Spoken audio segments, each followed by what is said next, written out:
Ngayong Pasko. Hinatid namin si Kuya. Tas kasama na naman to.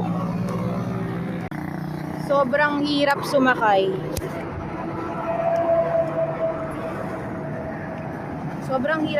Dito. Walang jeep na diretso. Lahat lumiliko. Meron na bus. We'll check if it's going straight or going there. Ganda mo naman. What's that? Huwag mo kainin yan.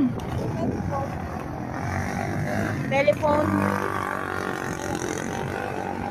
Natid namin si Kuya ngayon like 11:30 AM. Tapos susundin namin siya ng ako lang pala magsusundo kasi tulog na to ng 2:30 PM.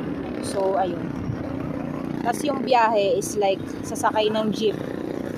Mga 2 kilometers away yung school. So araw-araw ganun hanggang April. Oh my gosh.